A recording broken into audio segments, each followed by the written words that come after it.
London, the 4th of October 1936, 2 p.m. A group of men in black shirts are on their way to Royal Mint Street, a road just in front of Britain's most famous prison, the Tower of London. Here they meet with thousands of others, all dressed in the same clothes. Crowds of people are gathered around them on the adjoining streets, shouting insults. Police are trying to keep the two groups apart. After some time, at 2:30, the sea of dark shoulders form rank, lining up into neat, military-like columns. The group intends to march through London's East End, an area home to tens of thousands of Jews. But first, they have to get through the protesters blocking this street. The attempts to do so will go down in history as the Battle of Cable Street, the battle that defeated Britain's Hitler. Somewhere far in the distance, an open-topped black Bentley negotiates the labyrinth of London, speeding in the direction of the assembling masses. The car is flanked on both sides by matching motorcycles, their drivers wearing fascist fatigues. Sitting in the front seat of the Bentley is a man with a black moustache, slick black hair, a military jacket, cap, and leather jackboots. Remind you of anyone? This is Oswald Mosley, Britain's Hitler. He's supposed to be heading the march that his political bloc, the British Union of Fascists, or the BUF, have organised to celebrate the 4-year anniversary of the group's founding. But he's late to his own party. But first, this video is sponsored by the channel's longtime partner, Odoo. Odoo is an all-in-one management software that boasts more than 45 easy-to-use applications that cover every business need, no matter if you're a small startup or an established company, from CRM, sales and invoicing, to accounting, project management, inventory, and more.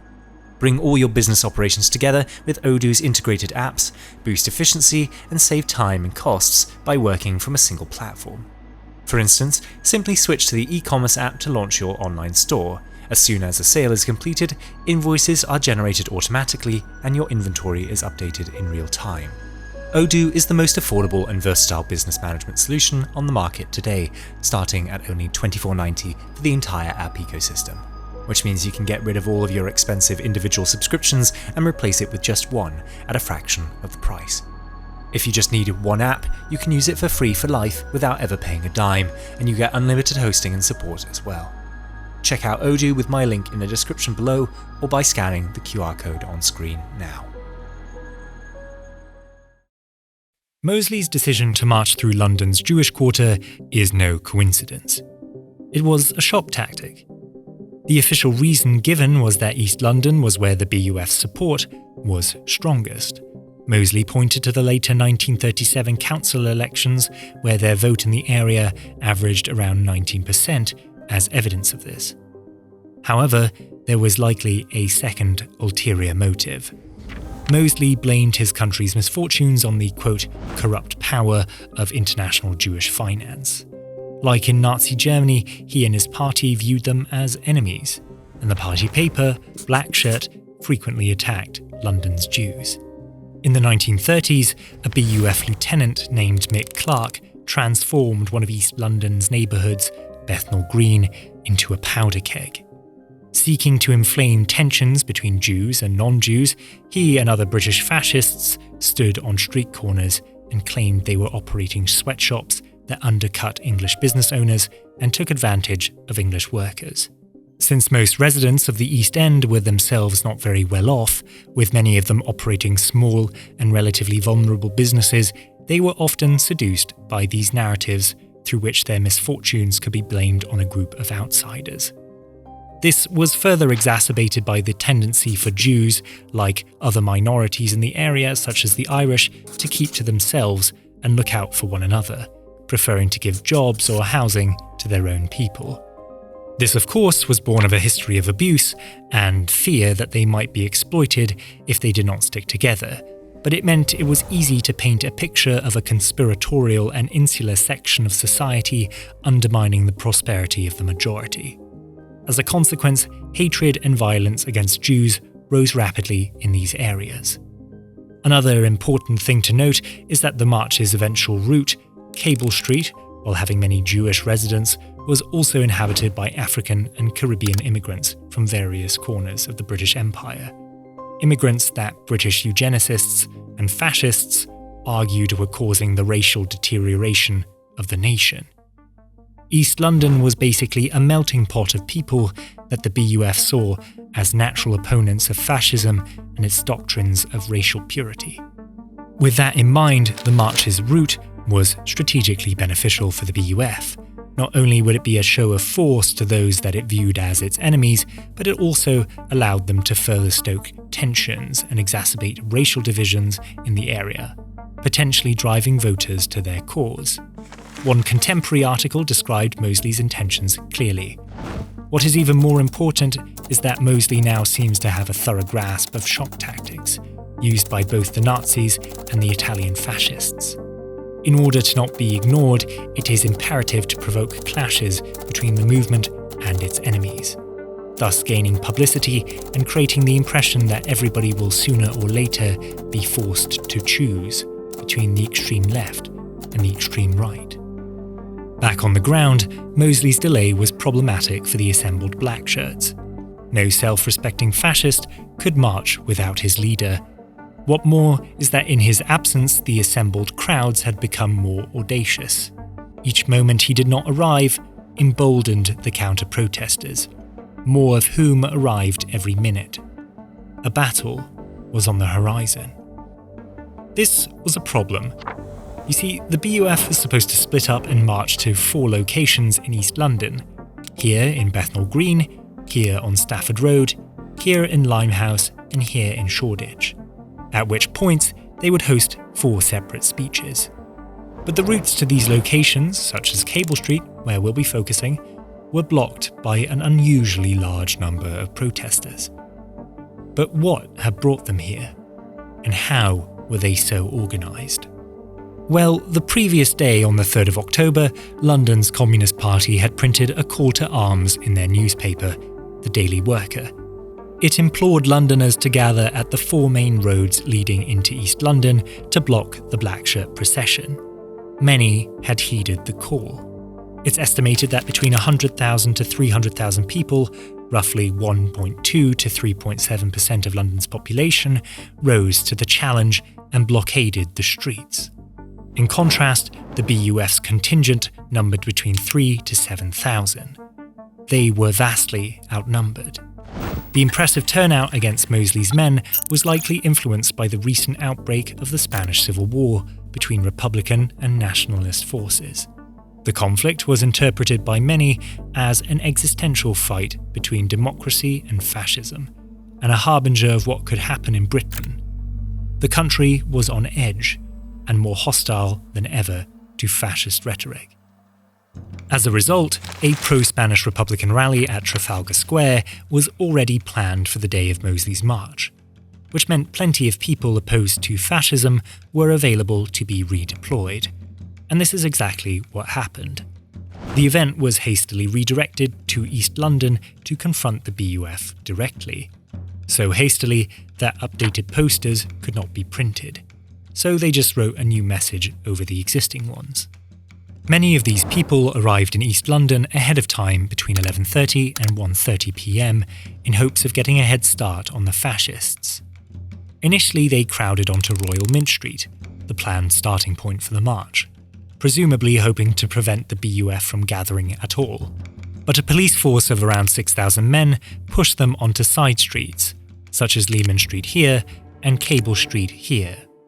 It was here just down the road that protesters managed to overturn a truck and wedge it into the narrow lane between scraps of wood, corrugated metal, and scavenged bits of pavement, erecting a makeshift barricade against the police. They were determined to block the path, whatever the cost.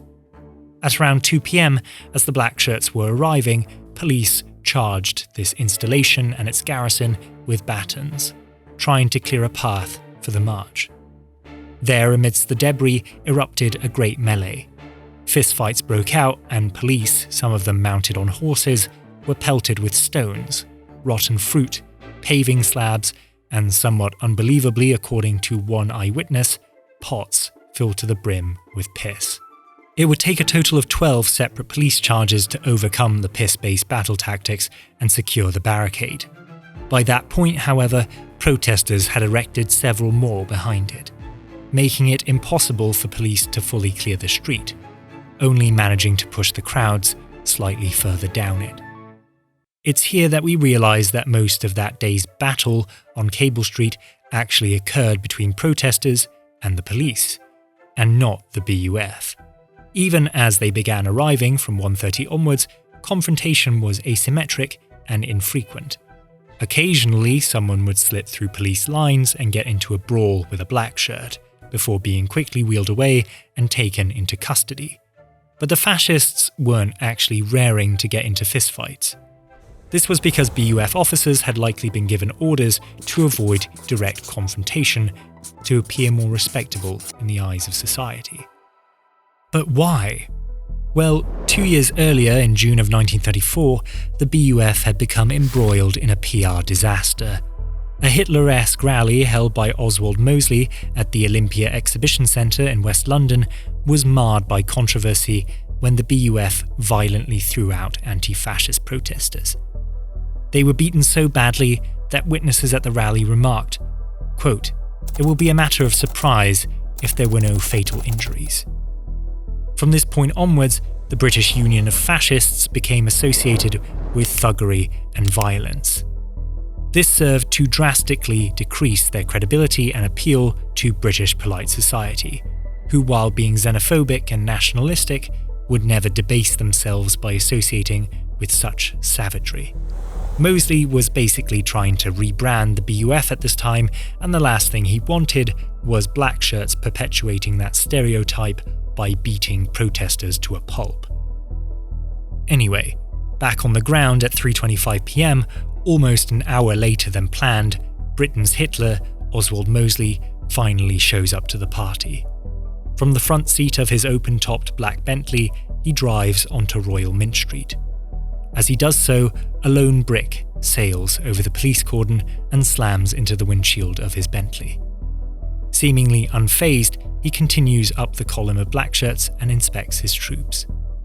After some time, he disembarks from the vehicle and leads them in a Nazi-reminiscent salute.